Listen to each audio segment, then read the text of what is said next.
বন্ধুরা, আপনারা দেখতে পাচ্ছেন আজকে কি কি উপকরণ নিয়েছি। একটু আন্দাজও করতে পাচ্ছেন কি বানাবো। চলুন বলি। আজ বানাবো মিক্সড রাইস আর চিকেন কারি। কারণটা একটু বিশেষই। কারণ এই অঘ্রাণ মাসে যেমন আমার জন্মদিন, তেমন আমার বড় ননদের মানে আমার হাজব্যান্ডের দিদির এই অঘ্রাণ মাসেই জন্মদিন। তাই দিদিকে একটু মিক্সড রাইস ও চিকেন করে খাওয়াবো।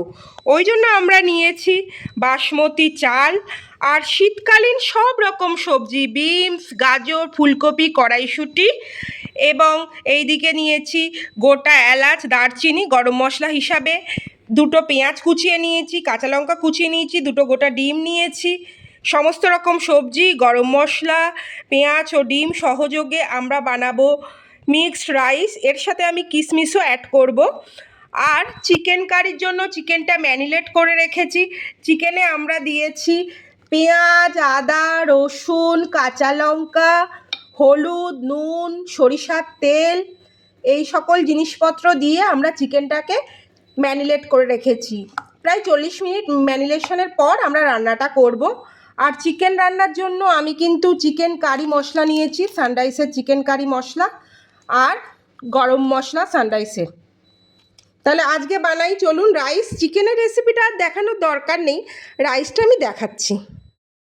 দেখতে পাচ্ছেন বসিয়ে জল বসিয়েছি এবং এই জলটা ফুটছে।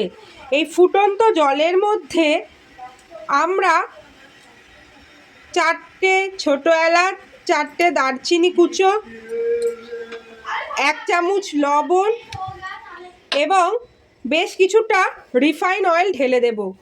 এবং এইটা যখন আরও ভালো করে ফুটবে তখন আমরা চালটা দেব।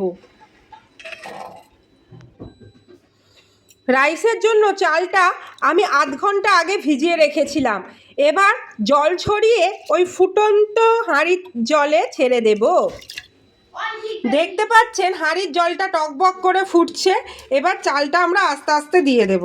ভাতটার ফ্যান গালিয়ে তারপর একটি খবরের কাগজ বিছিয়ে ভাতটা বিছিয়ে দিয়েছি, যাতে ভাতটা খুব ঝরঝরে হয়। গ্যাসে একটি কড়াই বসিয়ে রিফাইন তেল গরম করে নিয়েছি। রিফাইন তেলে ধীরে ধীরে সবজিগুলো ভেজে নেব। প্রথমে গাজরটা ছেড়ে দিলাম এবং সামান্য নুন ও হলুদ, ভাজার মতো নুন দিলাম। আর হলুদটা দেবো কারণ আমরা ফুড কালার ইউজ করব না, এই হলুদের রঙেই যখন চালের সাথে মিশবে সুন্দর হলুদ রঙটা হয়ে আসবে। গাজরটা ভেজে নিই। গাজরগুলো ভাজা হয়ে গিয়েছে, এবার তুলে নেব। আর আমরা পরের কোনো সবজিগুলো তুলে নিয়েছি। গাজর তোলার পর বিন কড়াই ও কড়াইশুঁটিগুলো আমরা ভাজতে দিয়ে দিলাম। পরিমাণ মতো আবারও লবণ দিলাম আর সামান্য হলুদ দিলাম।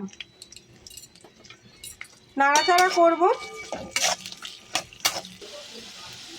দেখতে পাচ্ছ বন্ধুরা, বিন কড়াই ও কড়াইশুঁটিগুলো ভাজা হয়ে গিয়েছে। এবার তুলে নেব ধীরে ধীরে। এবার ফুলকপিগুলো ছেড়ে দিলাম এবং ওই একই রকমভাবে পরিমাণ মতো লবণ এবং সামান্য হলুদ দিয়ে দিলাম। আমরা তো রান্নায় ফুড কালার ইউজ করব না, এই হলুদটাই যখন রাইসের সাথে মেশানো হবে সুন্দর একটা কালার চলে আসবে। দেখতে পাচ্ছ ফুলকপিগুলো ভাজা হয়ে গিয়েছে। এবার ফুলকপিগুলোও আমরা তুলে নেব। এবার ওই তেলেই 1 বাটি মতো কিশমিশ সামান্য নাড়াচাড়া করে তুলে নেব। ভাজবো না, সামান্য নাড়াচাড়া করব, করে তুলে নেব। এবার কিশমিশগুলো তুলে নেওয়ার পালা। এদিকে একটা বাটিতে পেঁয়াজ কুচো ও লঙ্কা কুচো নিয়ে আমরা 2টো ডিম দিয়ে ফেটিয়ে নেব।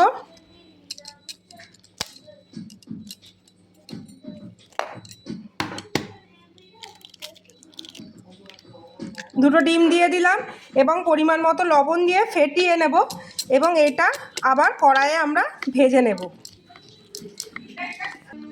কড়াইয়ের তেলটা খানিকটা কমিয়ে এটা দিয়ে দিলাম। এবার এইটা ভেজে নেব। মিনিট 5 মিডিয়াম আঁচে ভাজা ভাজা করলাম। পেঁয়াজ, কাঁচা লঙ্কা, ডিম একদম ভাজা ভাজা হয়ে গেছে। এবার এটা তুলে নেব। বন্ধুরা দেখতে পাচ্ছেন সব রকম সবজি সুন্দর ভেজে নিয়েছি। গাজর, ফুলকপি, কিশমিশ, বিন কড়াই, কড়াইশুঁটি, পেঁয়াজ, কাঁচা লঙ্কা ও ডিম। গ্যাসে আবার একটি কড়াই বসিয়ে প্রথমে ঘি ঢাললাম ঘি ঢেলে ঘিটা গরম হতে দেব। ঘিটা গরম হয়ে এসছে।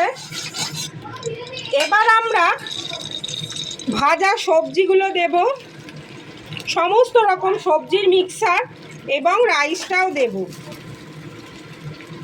তারপরে আমরা চিনি দেব, 2 চামচ চিনি ও সামান্য নুন। যেহেতু রাইসের সবজি ভাজায় লবণ দেওয়া হয়েছিল, তাই সামান্য লবণ দিয়ে এবার নাড়বো চাড়বো। দেখছেন বন্ধুরা, খুব সুন্দর মেশানো হয়ে গেছে। ঘিয়ের একটা সুন্দর গন্ধ বেরোচ্ছে। সব রকম সবজির সাথে ঘি দিয়ে এই মিক্সড রাইস দারুণ লাগে। তার সাথে যদি কষা কষা চিকেন হয়, তাহলে তো আমার বাচ্চাদের একেবারে জমে যায়। রেডি, দেখছো বন্ধুরা, চিকেনটা ফুটছে। আলু দিয়ে চিকেন কষা, ওর মধ্যে এই সানরাইজ চিকেন কারি পাউডারটা অ্যাড করলাম আমরা। মাংসটা কষিয়ে জল দিয়ে দিয়েছি। এবার ঢেকে দেব এবং জলটা শুকনো করে নামিয়ে নিলেই তৈরি সুস্বাদু চিকেন কারি। বানিয়েই ফেললাম, দেখুন, সুস্বাদু রাইস ও তার সাথে চিকেন কষা। বন্ধুরা, বিয়েবাড়ির খাবার নিয়ে চলে এসেছি। দেখুন, সমস্ত সবজি দিয়ে তৈরি রাইস এবং তার সাথে চিকেন কষা। বিয়েবাড়ির পোশাক পরে বিয়েবাড়ির খাবার নিয়ে হাজির। আপনারা সবাই খুব ভালো থাকবেন। আবার পরে দেখা হবে অন্য কোনো সাবেকি রান্নার ভিডিও নিয়ে।